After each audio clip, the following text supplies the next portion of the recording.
I don't even have an ex-girlfriend.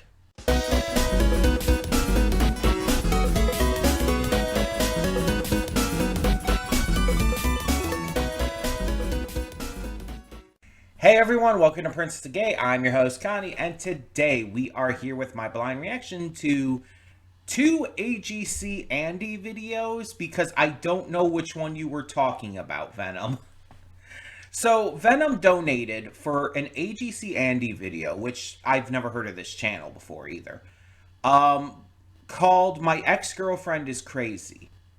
The problem is AGC Andy has two videos named that.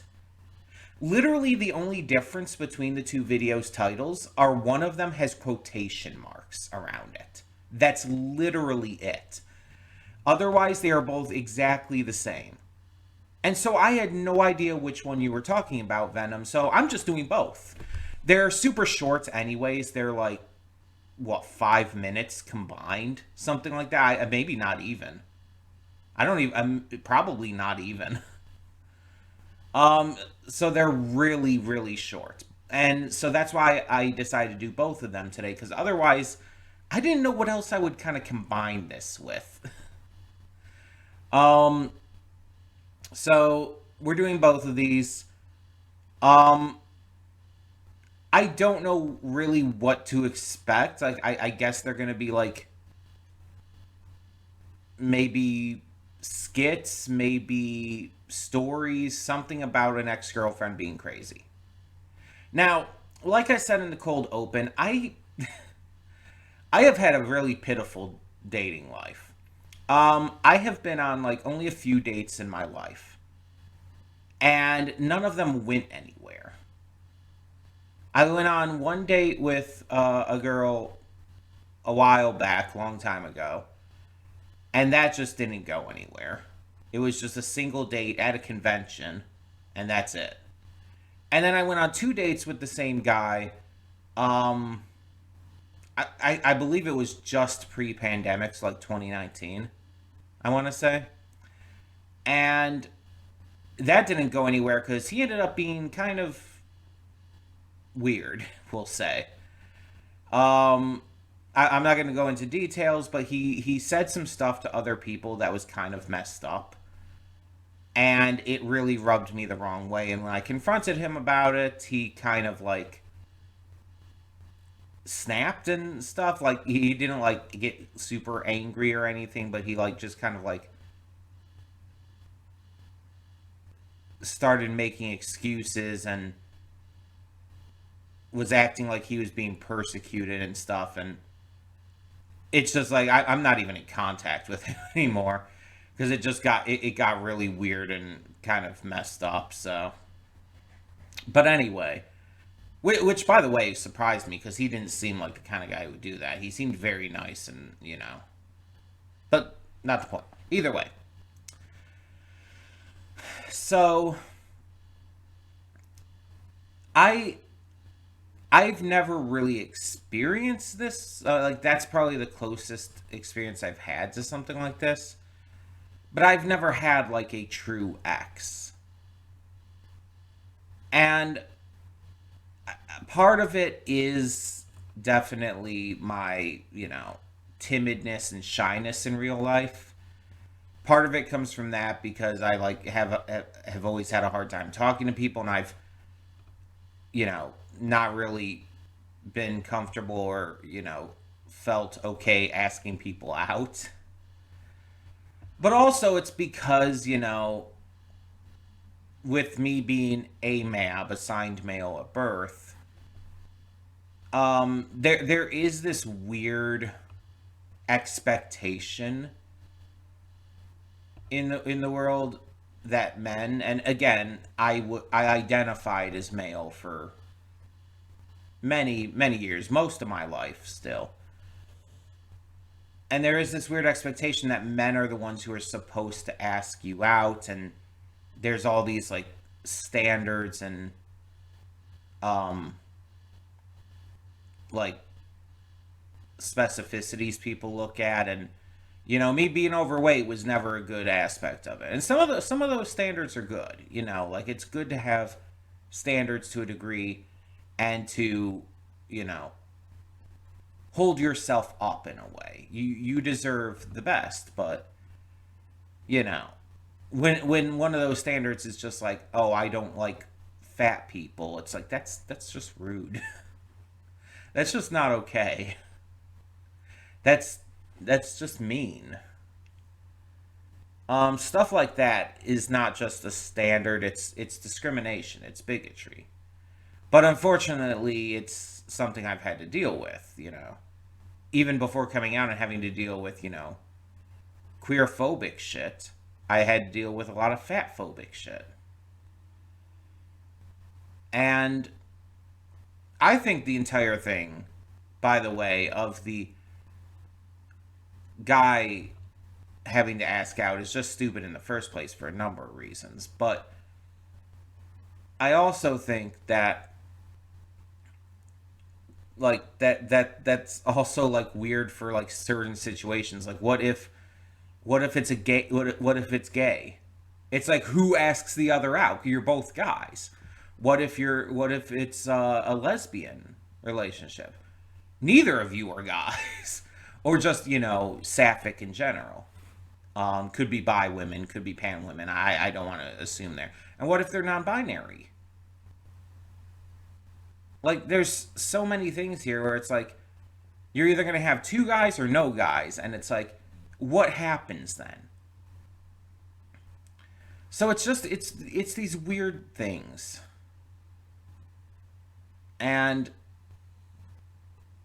yeah, it's some of these issues have like affected me in that regard. And so I've never gotten beyond having a date, and I've only had, like I said, 3 in my life. So, yay. I'm 33 and have never had an actual partner. Makes me feel good about myself, eh? But, yeah, I don't know what to expect exactly from these videos. Again, I don't know which one you were referring to, Venom. So we're just doing both, makes it easier. And hopefully these are good and entertaining at least. Um, it makes it sound like it could be very entertaining. Um, so I guess we'll just get into this and hope for the best. Hold up just a sec. Before you click that link down in the description below to get to today's video, I want to remind you of all the awesome content we have both on this channel and the Princess of Gaming channel. Let's check it out.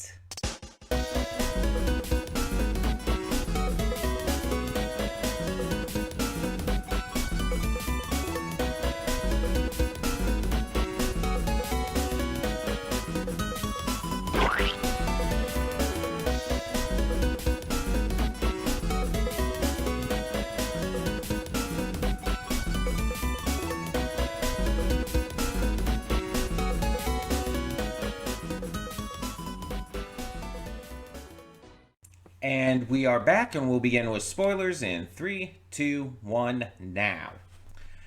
So, yeah, it seems like this was a direct series of shorts. Mind you, it's only 2. Maybe there's more planned. I don't know.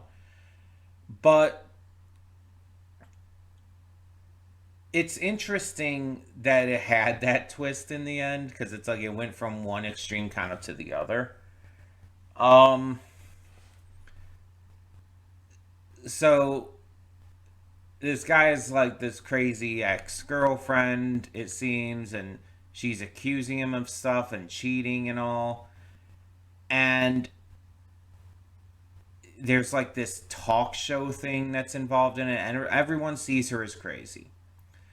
And then some amount of time later, he's with a new girl in the second one, and like through talking, they're talking about like his experiences with the first girl,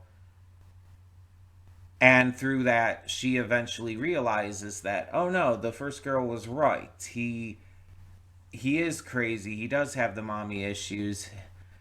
Apparently there's this like um OCD cleanliness thing, but also it's implied that his mom is dead in the shed. Because there's the entire thing about, oh, the shed smells really bad and everything, and um, the first girlfriend was accusing him of like having a woman in there that he was cheating with. Well, there was a woman in there, but he wasn't cheating with her. Um, Apparently, it was just due to the pandemic and trying to keep her like quarantined and safe. And again, very implied she's dead because he even said like he hadn't seen her in quite a while.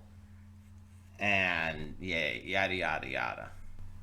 So yeah, and the police were obviously no help towards anything. Realistically, the police like would take something like that seriously. They would at least investigate it. So yeah, it was just a ridiculous skit and everything. Turning it around and like showing that he was actually the crazy one. Oh, though the first girl did seem like she was still a bit crazy, but showing that he was also crazy and everything was a good twist. Um, Not much else to say because they're so short. That's really the gist of it all. It's just these short, goofy little skits, and I don't know if there's like if they're planning on making more this channel, the people who are working on it and all. I don't know. Um, there could be more. It's like they could do more with that, but yeah, it was fun. It was interesting though. God damn it! At least that first one was so fucking loud. I had to turn my headphone volume down like quite a bit, and then I also had to turn the volume on the actual on VLC down. Um, just for context, I normally have it like somewhere between 65 to 75. That's my normal range. But I had to turn it down to like 45 um for that to not like deafen me. And I don't know how exactly it picked up. I haven't changed anything with that on OBS, so presumably it was pretty loud for you guys too. Um that was like intense though. It like instantly scared the crap out of me, and it's like, oh shit, I have to turn that down. Uh, but the second one wasn't as bad. So, but yeah, so there's not really much else to say. This was a pretty short reaction. It was enjoyable enough. Like I don't really have any strong feelings on it. So, thank you so much for tuning in. Thank you to Venom for donating, and I'm Connie, and I'm signing off. See y'all next time.